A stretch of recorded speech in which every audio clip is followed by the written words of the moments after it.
And now, get ready to smile again with radio's home folks, Vic and Sade, written by Paul Reiner. Well, sir, it's early evening as we enter the small house halfway up in the next block now, and here in the living room we find Mr. and Mrs. Victor Gook. Vic is stretched at full length on the davenport, gazing sleepily at a letter he's holding in his hand. Sade occupies the easy chair, ostensibly donning socks. Actually, however, she's watching her husband with hostile eyes, and at last she says, "You're just doing that to be mean." Huh? You've been reading the first page of that letter now for 15 minutes. Really? More than 15 minutes. Oh, I like to savor Bess's letters. I like to nibble at them slowly and taste the full sweetness. I'm not the one to gulp down cream. I take dainty little mouthfuls and extract the rich I'm flavor. just going to tell Bess. She boasts and brags and almost falls over backwards telling Carberry people about her wonderful big brother-in-law. There's some grave misunderstanding here. I'm at a complete loss to understand. No, say. I told you when you come home from the office this afternoon I'd received a letter from Bess. You never asked to see it or volunteered to lift your little finger. At the supper table I mentioned it again. Finally, I had to force you to take the letter. Well, I'm reading the half-wit letter. Half-wit letter is right.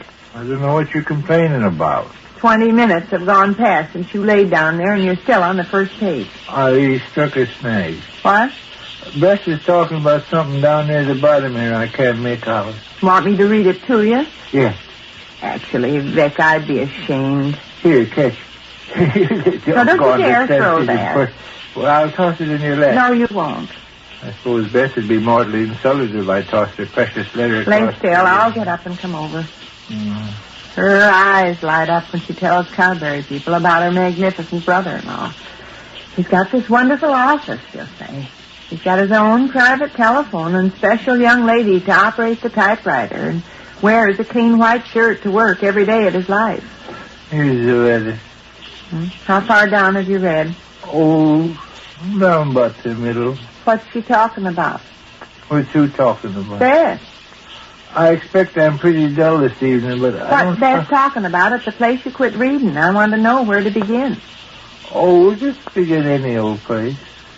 Beck, I'd be ashamed.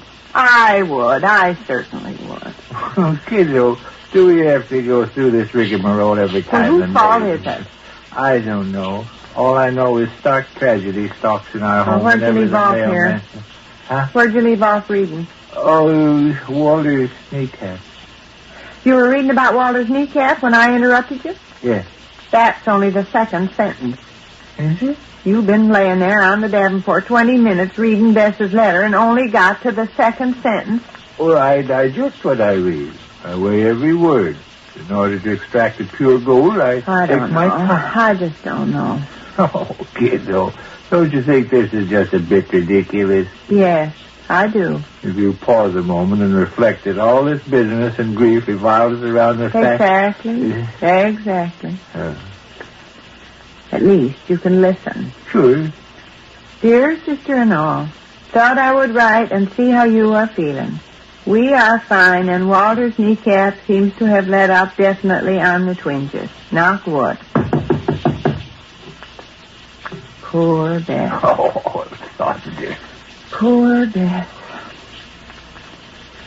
Walter's kneecap seems to have let up definitely on the twinges. Knock wood.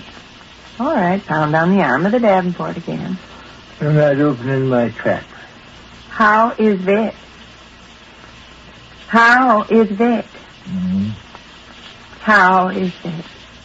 You say that 3 times? No, just once. But it's here. How is Vic? Is it underlined or something? No, just a plain, simple statement, sweet and straight to the point, like Bessie herself. How is Vic? We have had just oodles of rain here in Carberry. Last night it come down in bucketfuls. Ha. I just wonder what Bess would say if she knew. Every once in a while I get to coughing when I lay flat on my back on the davenport. Wonder what makes that. I suppose Rush is still telling his playmates about the grand times he had when he visited his Aunt Bess and Uncle Walter. It was so lovely having you people. Vic looks so nice. Uh-huh. It was so lovely having you people. Vic looks so nice. She got that down twice? No, only once. Vic looks so nice.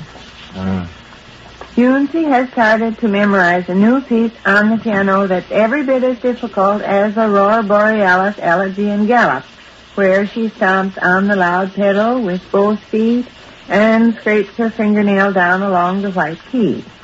The new piece is called Little Redskin Comanche Sweetheart of Mine, and in the middle of it, Uncy hammers on the top of the piano with her fist and also lets out an Indian war whoop. Her music teacher, Miss Snell, played it over for us Friday afternoon, and Walter was upstairs and come running down white as a sheet. He was so scared. Ha-ha. Isn't that a funny thing? Yeah. Walter heard all this commotion of hammering with fists on top of the piano and Indian war whoops and wondered what on earth was going on. Don't even make you smile. Oh, no. Poor Bess. No matter what I do or say, I'm a fathead. Did you make that little dress yet you bought material for, mate? I bet it is just awful pretty. I bought shoes last week. They pinch my feet, and I let Mrs. Golfer cross the street, wear them to Freeport to break them in. Ha ha. What's so funny? It's supposed to be funny. Oh. She's got a ha-ha tacked on. Oh, sure. Mr. Idelson, grandfather to Miss Whiting, you met at Mrs. Phillips' house, fell out of the porch swing yesterday and had to have 7 stitches taken in the calf of his leg. Ha-ha. Ha-ha? Well, she wrote that ha in there by mistake. Mr. Idelson's a perfectly lovely old gentleman. Bess wouldn't say ha-ha about him getting hurt. Mm-hmm. What? I never said anything. I expect Vic. Yeah? See how many times she mentions you. Yeah. Oh, yes. My sister's man holds a wonderful position there in the kitchenware. He's the head of his lodge and takes trips to Chicago and every place else. That's the way she talks about you. I expect Vic is having dandy times at his office these days. What you mean, dandy time? Dandy times? Does she think I go to the office to play the guitar and eat white grapes? I don't go to the office to have dandy times. I go to the office to work. Bess is a mean, cruel girl to say a thing like that. If I was you, I'd write back and scold her for it. No, but shucks. I don't think she really means any harm.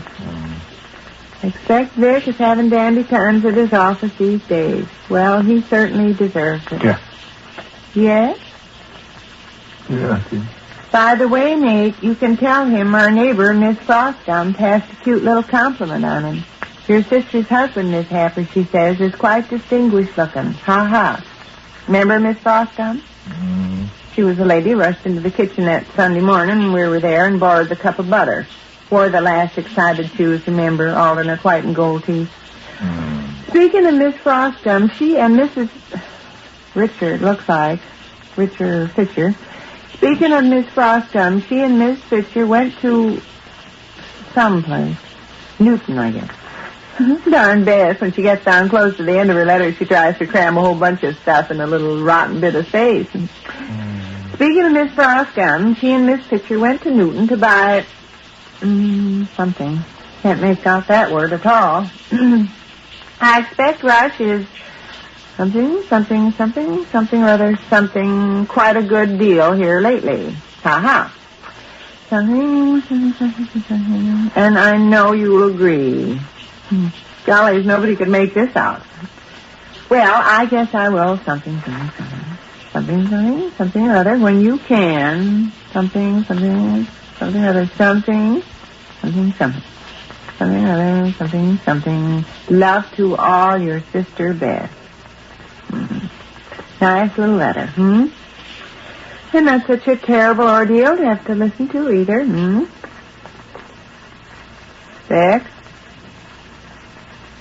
Vic, are you asleep? Vic, are you asleep? You are asleep. You are asleep. Huh? Oh, Vic, how could you do it? which concludes another brief interlude at the small house halfway up in the next block.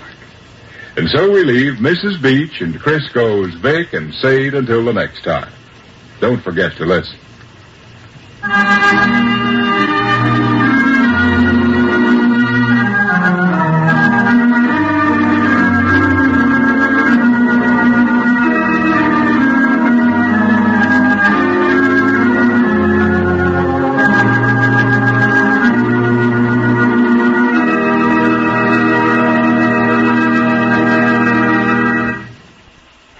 It's June 1941 now, and time for another broadcast of Vic and Sade.